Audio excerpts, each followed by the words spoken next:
मैं ये नहीं देखूंगा कि भारत के संसद में किसी इख्तिदार की कुर्सियों पर बैठने वाले वजीर आजम के पास 300 सीट है। मैं ये देखूंगा कि क्या मेरे दिल में इन गरीबों की मोहब्बत है या नहीं। मैं उसी को बुनियाद बनाकर हमने हमेशा हक को बयान करते गए, सच्चाई को बयान किया और ये करते रहेंगे।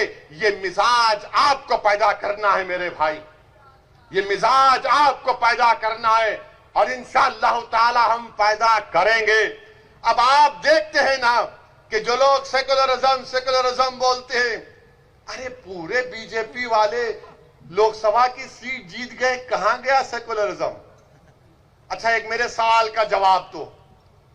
यहां की पार्लियामेंट की सीट में आप तमाम जितने यहां पर है, आपने बीजेपी को वोट दिया दिया किसको वोट दिया आपने? कांग्रेस को दिया ना, मामू भतीजा को दिया ना, शर्मा ने बोल दिया ना। कैसा जीत गया मामू भतीजा? फिर अभी सोचे तुम कभी कैसा जीत गया मेरे भाई। इसीलिए कह रहा हूं, वंचित समाज एक हो जाओ, वंचित समाज एक हो जाओ। तुम्हारे वोट की अब अहमियत को जताना है तो छोटू भाई वसावा का हाथ पकड़ लो। पकड़ लिया नहीं, दिल में मोहब्बत भी पैदा करो। ये सिर्फ सियासी मोहब्बत नहीं बल्कि दिल में मोहब्बत पैदा होना चाहिए, क्योंकि देखने वाला देखे कि हां, ये मुसलमान गुजरात का जब किसी का हाथ थामता है तो सिर्फ हाथ नहीं बल्कि अपने दिल को उनके दिल से मिला देता है, अपनी सोच को उनकी सोच से मिला देता है और एक होकर हमको अपने हक के लिए लड़ना है। और मेरे भाई, आखिर में मैं आपसे अपील कर रहा हूं कि ये किसान भाइयों के लिए दुआ फरमाइए, किसान भाइयों के लिए दुआ फरमाइए। इनके मुतालिबात हक बजानिब हैं। हम भारत के प्रधानमंत्री से भी कहेंगे कि नरेंद्र मोदी ने कहा कि मैं गरीबी से ऊपर आया हूं। हम भारत के प्रधानमंत्री से कह रहे हैं, जब आप खुद कहते हैं कि आप गरीबी से आगे बढ़े, उन किसानों की गरीबी को समझिए आप।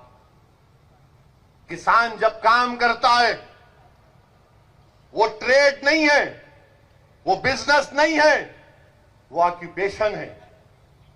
इसलिए भारत के प्रधानमंत्री को उनको समझना चाहिए। वो भी गरीब हैं, वो 2.5 महीने से एहतजाज कर रहे हैं। 100 किसान मर चुके हैं सिर्फ एहतजाज में, आज भी लाखों की तादाद में पुकार रहे हैं।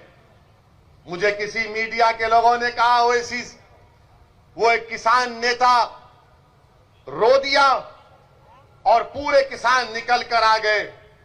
मैंने कहा कि जब गरीब और मजलूम बेबसी की आलम में रोता है तो कुदरत हुक्म करती है कि जाओ उस मजलूम का साथ दो, और जिसके दिल में गरीबों की हमदर्दी नहीं होती उस पर गरीब की आंसुओं का कोई असर नहीं पहुंचता।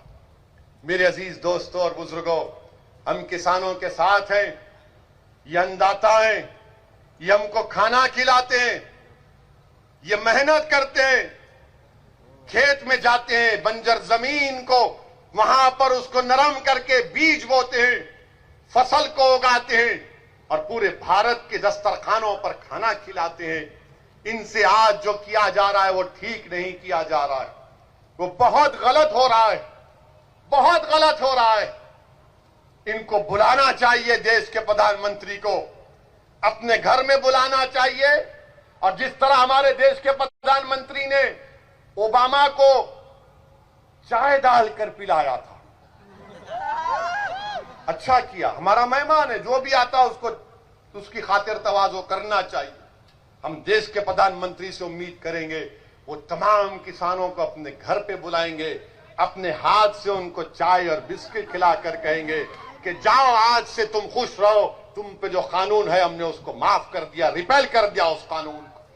भारत के प्रधानमंत्री को दरिया दिली दिखाना जरूरी है। इन किसानों के गम को समझने की जरूरत है। और जो हमारे मीडिया के दोस्त ने सवाल किया था कि आप गुजरात को आए हैं, मोदी और शाह के गुजरात को आए हैं, मैं मीडिया के हमारे लोगों से कहना चाह रहा हूं, होम मिनिस्टर भारत के शाह साहब हैं। एक साल में दिल्ली में लॉयर्स का, वकीलों का एहतजाज हुआ, पुलिस को मारे, वहां पर झगड़ा हुआ, CAA का प्रोटेस्ट हुआ,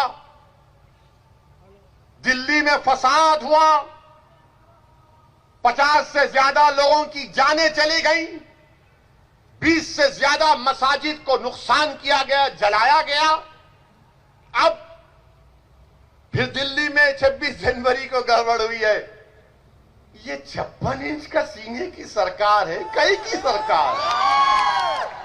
मीडिया वाले आके बोलते 26 जनवरी को ऐसा हुआ, बोलो क्या बोलना है।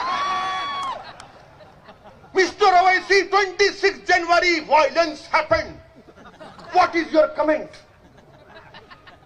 अरे हम ही दूल्हे नजर आते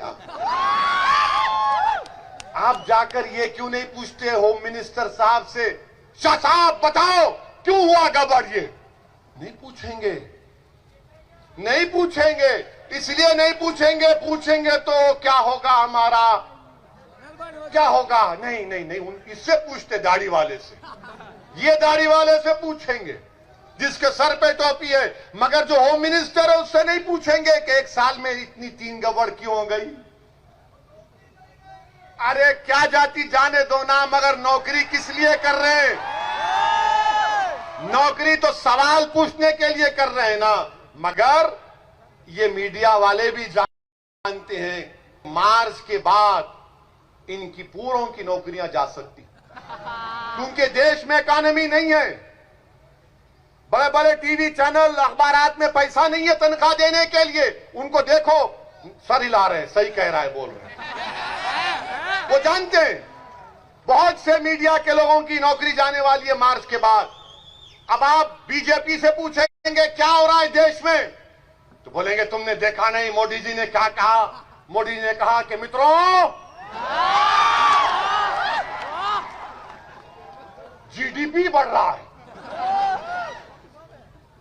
तो कार्टून आया अखबार में, कार्टून आया कि GDP का मतलब यह है कि गैस की कीमत बढ़ गई, डीजल की बढ़ गई, पेट्रोल की बढ़ गई। ये GDP हो रहा है, ये काम हो रहा है। पूरे गुजरात में लॉकडाउन के बाद कारखाने बंद, लेबर परेशान, सूरत में डायमंड का कारोबार ठप, अहमदाबाद में टेक्सटाइल इंडस्ट्री डाउन। तो क्या चला रहे? लड़ाओ लड़ाओ लड़ाओ लड़ाओ लड़ाओ लड़ाओ। अब कोई नहीं लड़ेगा।